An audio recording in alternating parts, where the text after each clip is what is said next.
Welcome to the Nonfiction Insights channel. It's great to be here. So today we're diving deep into Tiago Forte's Building a Second Brain. We had a chance to check it out. Yeah, it's really fascinating stuff. I know a lot of our listeners are probably dealing with that feeling of information overload, like drinking from a fire hose every time you go online. Totally. This book, Building a Second Brain, offers some really compelling strategies to not only manage all that information, but to actually use it to think and create more effectively. It's not about just storing information. Right. It's more about externalizing your thinking process. Exactly. So we're going to break down the key ideas, look at some real-world examples, and offer some critical thoughts on how this all works. And hopefully, by the end of this deep dive, you'll have some actionable takeaways to start building your own second brain. Sounds good. Okay, so the book introduces this idea of the code method. Yeah. It's basically a framework for dealing with information overload. Yeah, it's super helpful. Can you give us a quick overview of what code stands for and what it's all about? Sure. So code stands for capture, organize, distill, and express. Okay. It's basically a cycle for how we interact with information. First, you capture the information that really matters to you, the stuff that resonates. Then you organize it in a way that makes sense for you, for how you work. Then you distill it down to its essence, kind of like finding the signal in the noise. And finally, you express those insights in your work, your creative projects, or even just in your everyday life. So it's not just about like hoarding a bunch of information. No, not at all. It's about actively using it. Right. It's about making it work for you. All right, let's break down each of these stages. Starting with capture. Tiago Forte talks about Richard Feynman's approach of focusing on his 12 favorite problems, kind of like his core areas of interest. What's the thinking behind being so selective about what we capture right from the start? I think that's a really brilliant point. It's not about trying to save everything. It's about being really intentional about what we choose to pay attention to. It's like, what are the questions that keep you up at night? What are you genuinely curious about? And then when you come across information that relates to those core questions, it just sticks with you more. Because you're already primed for it. Exactly. It's like you're actively seeking those connections rather than just passively consuming information. So instead of highlighting every interesting thing we come across, we should be asking ourselves, how does this relate to what I really care about? How does this help me answer those bigger questions I'm grappling with? Yeah, that's a great way to put it. So what kinds of things should we be looking to capture? Does the book give any specific examples? Yeah, it does. He talks about those sparks of inspiration. It could be a quote that really hits you, an image that sticks in your mind, a surprising fact, or even a story that illustrates a bigger point. Those are the kinds of things that are often the most valuable because they resonate on an emotional level as well as an intellectual level. They stick with you. Exactly. And practically speaking, he emphasizes the importance of capturing the source of the information. So where did you find it? Who said it? When was it published? Yeah, context is key. Totally. And also, noting the structure of the information, like the headings or bullet points, can help you recall it more easily later. And in terms of tools, does the book recommend any specific apps or anything like that? It's not really about prescribing a specific set of tools. It's Okay. more about finding what works for you, what fits into your existing workflow. Some people use a simple notes app on their phone. Others prefer a more robust note-taking system like Evernote or Notion. There are also tools like web clippers that allow you to save articles without all the clutter. I like those. Yeah, me too. The point is, just find what works for you. Yeah. It makes it as easy as possible to capture those sparks of inspiration as they come up. Exactly. Lower that barrier to entry. Right. All right, so let's say we've been diligent about capturing these valuable pieces of information. Now we're at the organized stage. This is where the book introduces this idea of pare. Can you explain what pare is and how it helps us organize this information in a way that actually makes it useful? So PRA stands for Projects, Areas, Resources, and Archives. And it's basically a system for organizing your information around actionability rather than just topics. Okay, that's interesting. Most people just organize their files by topic, right? Like Yeah. work, personal finance, that kind of thing. Right. And that can be fine to a certain extent, but what often happens is those folders just become these graveyards of information. It's all neatly categorized, but Yeah. you never actually use it. Yeah, I definitely have a few of those folders on my computer. PRA is different because it focuses on how you're actually using this information. So projects are things like write a blog post or plan a vacation. They have a clear outcome and a defined timeline. Areas are your ongoing responsibilities, like health or finances. Resources are your supporting materials, like articles, books, or notes on a particular topic. And archives are for things you're no longer actively using but might want to refer back to at some point. Okay, I see. So it's about organizing your information based on what you're actually doing with it rather than just abstract categories. Exactly. And this makes it so much easier to find what you need when you need it because it's all organized around your goals and actions. I can see how that would be really powerful. So instead of having a folder labeled productivity, I might have a launch new product project. And within that project folder, I could have all the relevant notes, research, and plans. Precisely.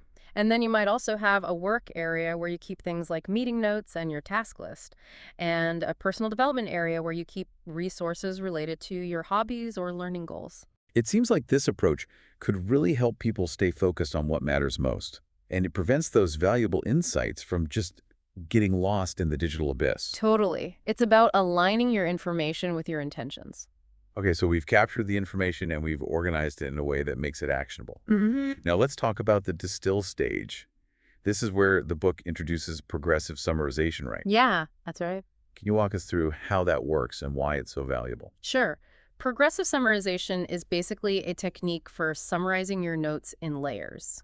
The idea is that you don't need to reread everything in detail every time you revisit a note. So layer one is your initial capture of the information. Layer two is where you go back and bold the key sentences or phrases. Layer three is where you highlight the most insightful or surprising nuggets from those bolded sections. And you can even add additional layers if needed. So it's like creating your own personal Cliff Notes, but it's a process that unfolds over time. Exactly. And the benefit is that when you come back to these nights later on, you can very quickly grasp the essence of what you captured without having to wade through all the details. That makes so much sense, Yeah. because how often do we save something and then forget why we saved it in the first place? All the time, right? Yeah. Progressive summarization seems like a great way to combat that. Yeah, I think so too. Okay, so we've captured, organized, and distilled. Now, the final stage of the code method is express. The book talks about sharing our work and ideas earlier and in smaller chunks, using these things called intermediate packets. What are those, and how do they fit into this whole process? So intermediate packets are essentially reusable units of knowledge. They could be anything from meeting notes to research snippets, brainstormed ideas, or even well-crafted paragraphs. Okay. And the idea is that instead of starting from scratch every time you want to create something new, you can draw upon this library of existing packets and combine them in new and interesting ways. So it's like having a toolbox of pre-built components that you can use to assemble different creations. Yeah, that's a great analogy. And he talks about using intermediate packets to overcome that inertia that we often feel when we're trying to create something new. Yeah, staring at a blank page can be really intimidating. Totally. So having these pre-built components can make the process feel much more manageable. So if I'm writing a blog post, an intermediate packet might be a summary of an article I read or a quote that really resonated with me, which I can then just pull in and adapt as needed. Exactly. And he also introduces some other really helpful concepts for facilitating this express stage, like the archipelago of ideas, which is a way of outlining your thoughts visually, and the Hemingway Bridge, which is a technique for stopping your work when you know exactly what you're going to say next, making it much easier to pick up where you left off. Those are great tips. I often find that the hardest part is just getting started.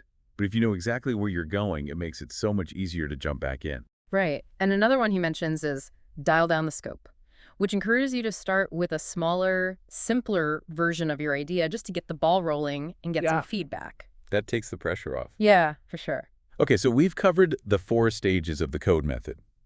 Now let's talk about some real-world applications of this second brain concept. Yeah. How can people actually use this system in their lives?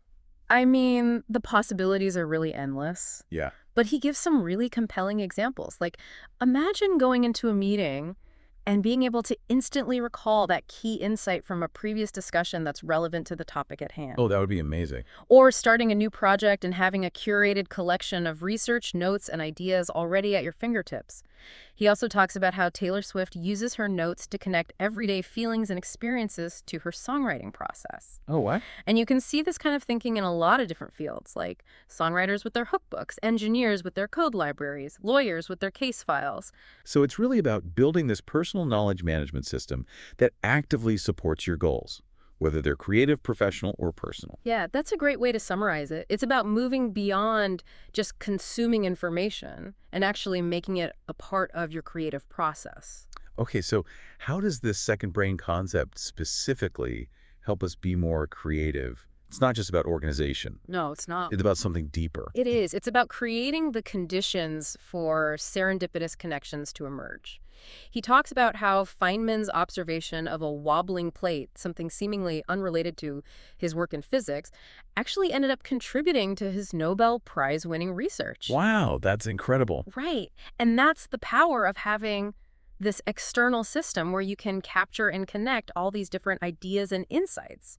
It allows your subconscious mind to work on making those unexpected connections that often lead to breakthroughs. And going back to Feynman's 12 favorite problems, how does that concept play into this whole process of building a second brain? I think it's crucial because it helps you stay focused on what truly matters to you. By constantly filtering what you capture through the lens of your deepest curiosities, you ensure that your second brain remains a highly personalized and relevant resource.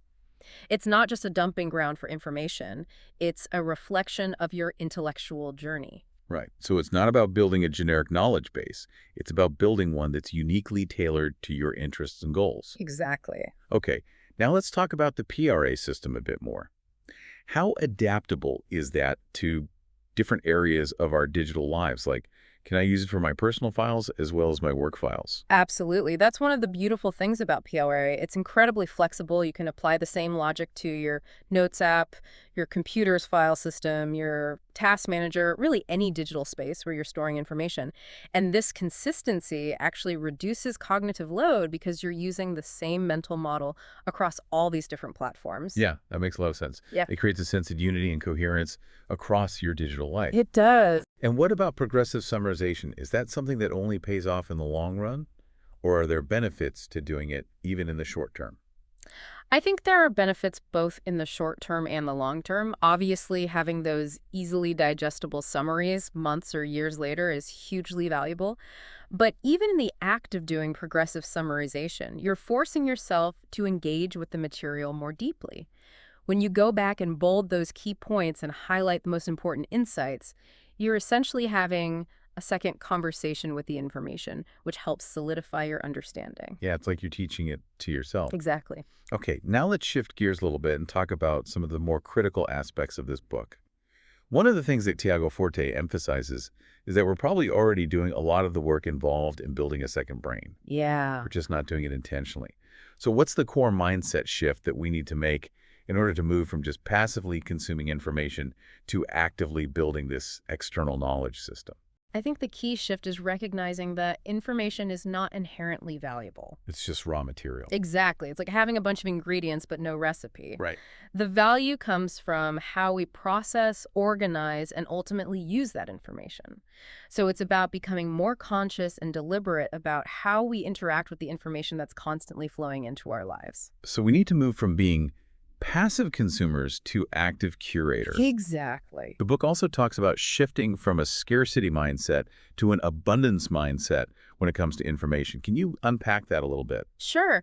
I think in today's world, it's easy to feel like we need to consume and hoard as much information as possible because there's just so much of it out there. Right. But that can lead to a sense of overwhelm and anxiety. It's like you can never catch up. Exactly. The abundance mindset is about recognizing that there's already more than enough information available to us. The challenge isn't finding more. It's about becoming better at filtering, curating, and applying the information that we already have access to. So it's not about quantity, it's about quality. Right. And it's about intentionality, choosing what matters most to you and letting go of the rest. And how does this whole process of building a second brain connect to the idea of self-expression and putting our knowledge into action? I think that's one of the most powerful aspects of this whole system. Tiago Forte has this great quote, "We only know what we make." And I think that really captures the essence of it. Your second brain becomes this incredible tool for turning all that raw information into something meaningful, something that you can share with the world, whether it's writing a book, starting a business, or just having more insightful conversations. The act of creating helps us solidify our understanding and make those connections more concrete. And those intermediate packets we talked about earlier, those seem like they'd be really helpful in that process of turning knowledge into action. Yeah, absolutely, because they provide these building blocks that you can use to create something new without having to start from scratch every time. Okay, now, the book also provides some really concrete strategies for overcoming that initial resistance to starting creative work. Things like archipelago of ideas and dial down the scope. How important are those strategies for someone trying to actually implement these ideas? I think they're incredibly valuable Okay. because a lot of times what holds us back from creating is that fear of failure or that feeling of overwhelm. So these strategies are all about breaking down those barriers and making the process feel more approachable. Yeah, making it less intimidating. Exactly. Okay, and finally, the book emphasizes the importance of regular maintenance through weekly and monthly reviews. How does that fit into this whole system, and is it really necessary? Because for some people, that might just feel like one more thing to add to their already overflowing to-do list. I think it's essential, Okay. but it doesn't have to be this big, overwhelming task. It's really about building those small, consistent habits of revisiting your notes, decluttering, refining, and making sure that your second brain is still aligned with your goals and priorities. So it's about keeping it a living system, not just letting it become another stagnant archive. Exactly. It's about making sure it's still working for you. Great. Well, I think this has been a really insightful exploration of building a second brain. Hopefully, our listeners have gained some valuable takeaways that they can start applying in their own lives. Any final thoughts before we wrap up? Yeah, I think the biggest thing is just to remember that this is a journey, not a destination. There's no one right way to build a second brain. It's about experimenting, finding what works for you, and continually refining your process over time. It's about finding what resonates with you and your unique way of thinking and working. Exactly. Well, thanks so much for joining me for this deep dive. It's been a pleasure. Thanks for having me. And for our listeners, we'd love to hear your thoughts on this book. What resonated with you most? What are some of your own 12 favorite problems?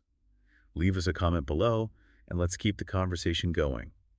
And be sure to subscribe to the Nonfiction Insights channel for more deep dives into the world of ideas. And don't forget to check out Tiago Forte's book, Building a Second Brain. Until next time.